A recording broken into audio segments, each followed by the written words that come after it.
पोखरी पाखे गोटे बेंग ଥିଲା ତାର ପାଞ୍ଚଟି ପିଲା ଥିଲେ ସେମାନେ ସେଇଠି ଭଲ ଖାଦ୍ୟ ପାଉଥିଲେ ସେଥିପାଇଁ ସେମାନେ ସବୁବେଳେ ଖୁସିରେ ରହୁଥିଲେ କୁଆଡ଼େ ଯାଉନଥିଲେ ତାଙ୍କର ଖାଦ୍ୟ ଫାଦ୍ୟ ମିଳିଯାଉଥିଲା ସେ ପୋଖରୀରୁ ସେଥିପାଇଁ ଅନ୍ୟ ଜାଗାକୁ ଯାଉନଥିଲେ ସବୁ ପିଲାମାନେ ସେଇଠି ଖେଳନ୍ତି ମା ବେଙ୍ଗ ସେଇଠି ଥାଏ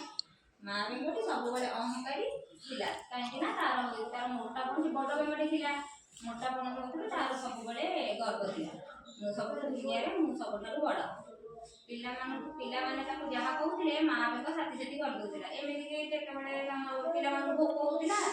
ଝିଣ୍ଟିକା ଧରିବାକୁ ମାଆକୁ କହୁଥିଲେ ମା ବେଙ୍ଗଟି ସାଥି ସାଥି ଧରିକି ଦେଇଦେଉଥିଲା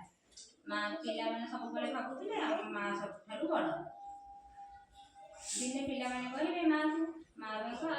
କହିବେ ଆମେ ଏଇଠି ଖେଳିବାକୁ ଭଲ ଲାଗୁନି ଆମେ ଆର ପଡ଼ିଆକୁ ଯାଇକି ଖେଳିବୁ ମା ବେଙ୍ଗ କହିବ ହଉ ଯାଅ ଶୀଘ୍ର ଫେରି ଆସେ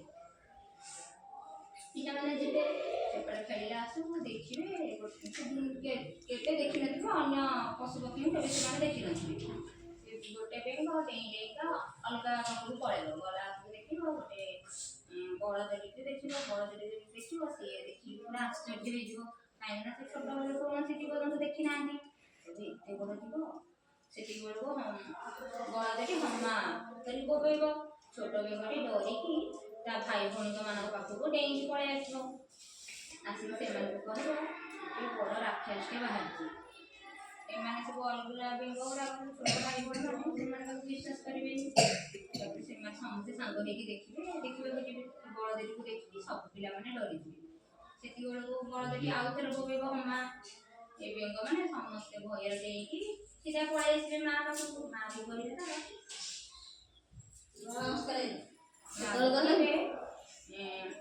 ମା ଆମେ ଗୋଟେ ବଡ଼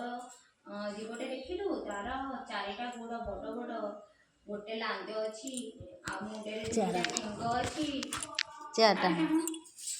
ଦୁଇଟି ଶିଙ୍ଗ ଅଛି ମା ବେଙ୍ଗଟି କହିବ ନା ନା ଏମିତି କେହି ନାହାନ୍ତି ସେ ଛୋଟ ଜୀବଟି ହେଇଥିଲା ପିଲାମାନେ ତ ଦେଖିଛନ୍ତି ବଡ଼ ଜୀବଟିକୁ ସେମାନେ ବିଶ୍ୱାସ କଲେନି ମାଆକୁ ଖାଲି କହୁଥାନ୍ତି ମା ନାଇଁ ମା ବହୁତ ବଡ଼ ଜୀବଟେ